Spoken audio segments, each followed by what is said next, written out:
children, today we are going to the next part of the lesson. Yesterday I had given you an activity, isn't it? What was that activity which I gave you? I told you to take out your magnet and find out which are the magnetic substances and non-magnetic substances. I hope you would have done that. Okay.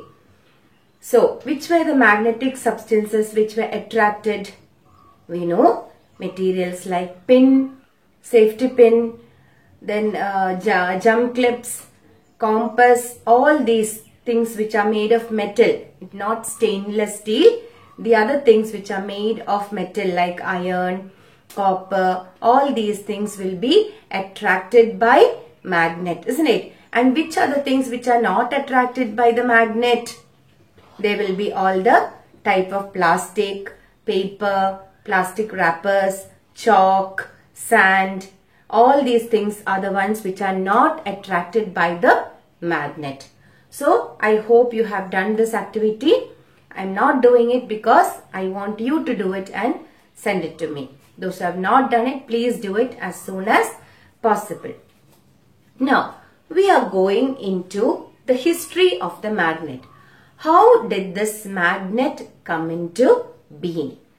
So, long time ago, there was a Greek shepherd and his name was Magnus.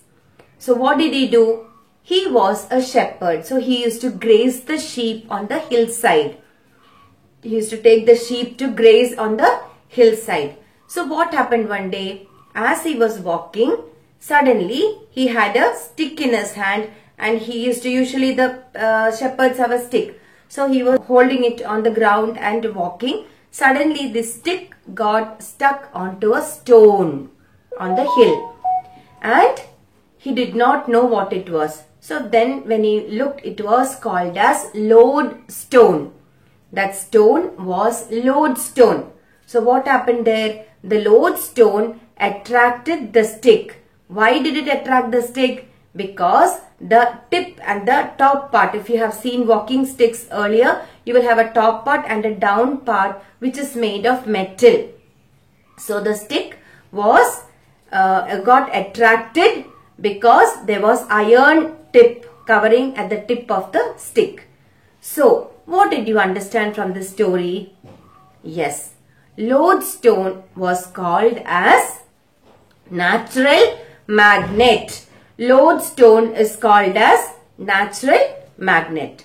Now, the magnets what we are using today are artificial magnets. Okay. So, the Greeks, finally who found out this lodestone? It was Magnus who found out lodestone. Okay. So, it was called as magnetite. It was called as magnetite. The magnets what we get today are not pieces of lodestone. It is man-made magnets. So, they are called as artificial magnets. They are called as artificial magnets.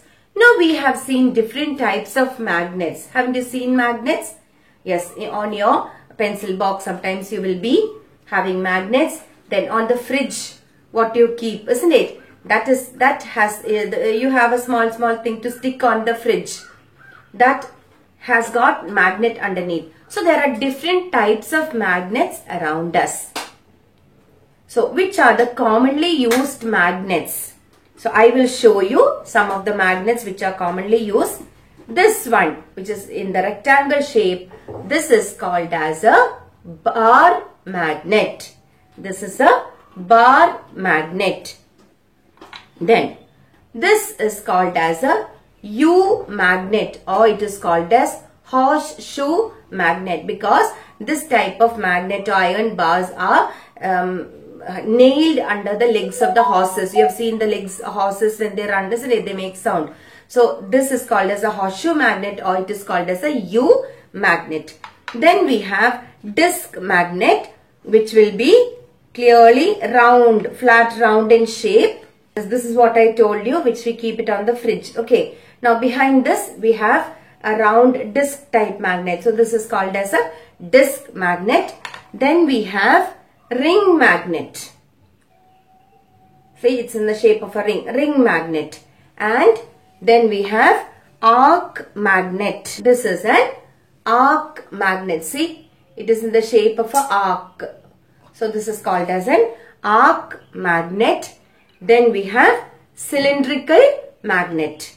This magnet you would have seen somewhere and all. This is a cylindrical, in the form of a cylinder. So this is a cylindrical magnet. So which are the different types of magnet that we learned?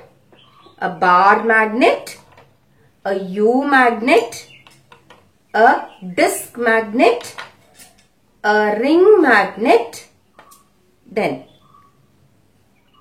an arc magnet and a cylindrical magnet.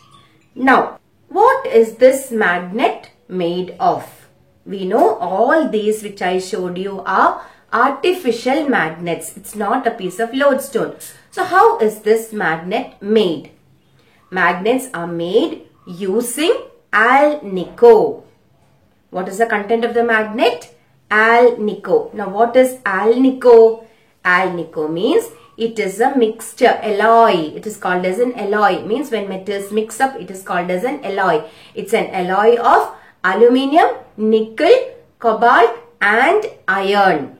So what is it? It is an alloy of aluminium, nickel, cobalt and iron. So remember alnico. Okay, aluminium, nickel, iron, cobalt. Easy to remember, isn't it? You look at the spelling of alnico, A-L-N-I-C-O. Aluminium, nickel, iron, cobalt. So how is magnet made up of? Magnet is made up of alnico. It is an alloy of aluminium, nickel, cobalt and iron. Sometimes other materials also used to make magnets. You would have seen, that is neodymium magnet. Neodymium magnet are very powerful magnets. You can look at this picture here, neodymium magnets. It is very costly and it is also very powerful magnet. Neodymium magnets, and also samarium, that is also another metal which is used to make magnets. So today we learned the story of how magnets came into being, and also we saw the different types of magnet and how is a man-made magnet made. So please write down all these types of magnets, the names of the magnets in your notebook, and also write how are magnets made. Thank you, children.